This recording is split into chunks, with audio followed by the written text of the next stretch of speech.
જેલમાંથી ભાગેલા કે પછી પેરોલ પર છૂટેલા આરોપીઓ હંમેશા સંતાઈને રહેતા હોય છે, પરંતુ અમદાવાદમાંથી એક એવો કિસ્સો સામે આવ્યો કે 14 વર્ષથી નાસ્તો ફરતો આરોપી ક્યાંક સંતાઈને નહોતો રહેતો, પરંતુ ગુજરાતી ફિલ્મોમાં કામ કર્યું, અમિતાભ બચ્ચન અને આમિર ખાન જેવા કલાકારો સાથે પણ કામ કર્યું, આખરે પોલીસના સકંજામાં આવી ગયો।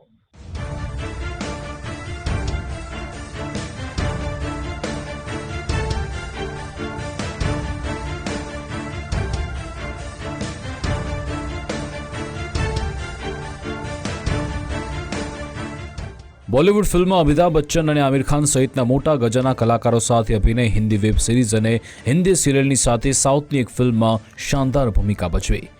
આ ઉપરાંત ગુજરાતના અનેક જાણીતા નાટકોમાં અભિનયના ઓજસ પાથરવાની સાથે અનેક ગુજરાતી ફિલ્મોમાં સાઇડ કલાકારની ભૂમિકા નિભાવનાર રિયલ લાઈફનો હીરો હેમંત નગીનદાસ મોદી રિયલમાં હત્યારો નીકળ્યો।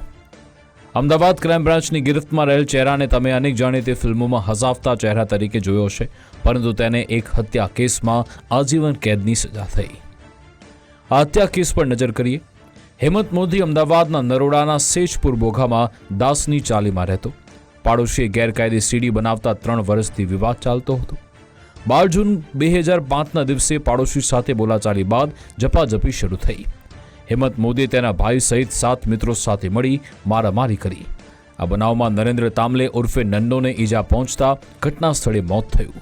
આ હત્યા કેસમાં પોતે વકીલ હોવાથી હેમંત મોદી સાથે આરોપી વતી કેસ લડ્યો હતો। જોકે 2008માં કોર્ટે 7 ઈસમોને આજીવન કેદની સજા ફટકારી। જેલ મેન્યુઅલના જાણકાર હેમંત મોદીએ પોતે ડિપ્રેશનમાં હોવાની તત્કાલીન જેલરને ફરિયાદ કરી, જે બાદ હત્યારા હેમંત મોદીની અમદાવાદની સાબરમતી જેલમાંથી મહેસાણા જેલમાં બદલી કરાઈ। આ સજાના 6 વર્ષ બાદ ગુજરાત હાઈકોર્ટમાં હેમંતને 30 દિવસના પેરોલ મંજૂર થયા।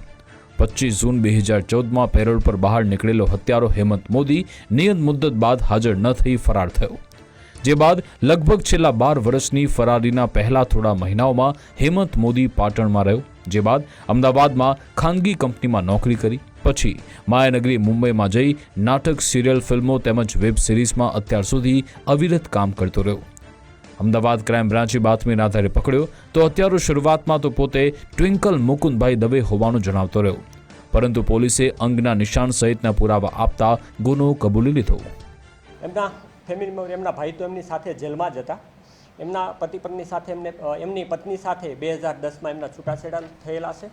એ જ રીતે એમણે શરૂઆતમાં પેરલ જમ્પ થયો બાદ 2000 પેરલ જમ્પ થઈને શરૂઆતના સમયમાં એ પાટણ ખાતે રહેલો, ત્યાંથી અમદાવાદ આવી અને કોઈ પીજીમાં અલગ અલગ જગ્યાએ રહેલા અને શરૂઆતમાં એમણે કોઈ કંપનીઓમાં નોકરી કરેલી। ત્યારબાદ એમને અગાઉનો જે નાટ્ય ઇન્ડસ્ટ્રીનો અનુભવ હતો એ અનુસંધાને એ મુંબઈ જતા રહ્યા। ત્યાં પણ શરૂઆતમાં પીજીમાં રહી અને નાના નાના રોલની ભજવણી કરેલી। એ જ રીતે કોઈ લોક જાગૃતિના કાર્યક્રમ હોય તો એમાં પણ પોતાના રોલ ભજવેલા અને એ દરમિયાન એમને હાઈપ વધારે આવતા મેઇન ઇન્ડસ્ટ્રીમાં પણ એમની એન્ટ્રી થયેલી અને મહત્ત્વના જે આપણા એક્ટર છે એમની સાથે પણ એમણે કામ કરેલું અને એમાં પણ એમનો મહત્ત્વનો સપોર્ટિંગ રોલ તરીકે એમણે રોલ ભજવેલો છે।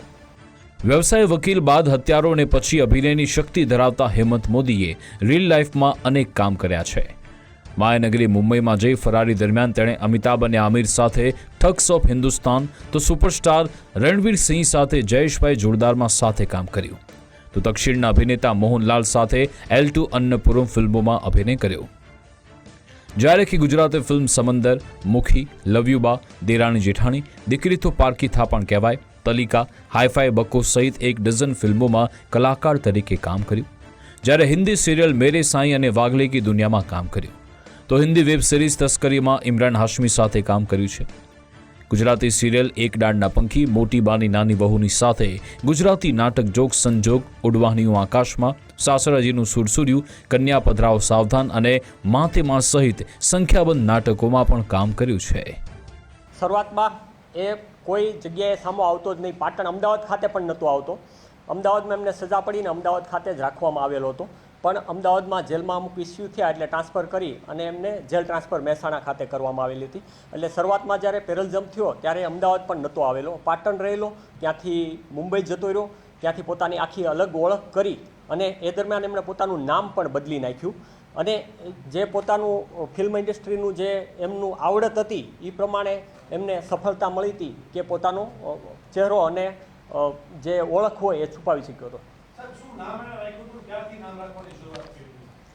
એમણે ટ્વિંકલ મુકુંદભાઈ દવેના નામથી 2014માં જ્યારે નીકળી ગયો ત્યારે 15થી જ આમ તો આ નામ બદલી નાખ્યું હતું અને એ નામથી જે ઓળખ આપતો હતો.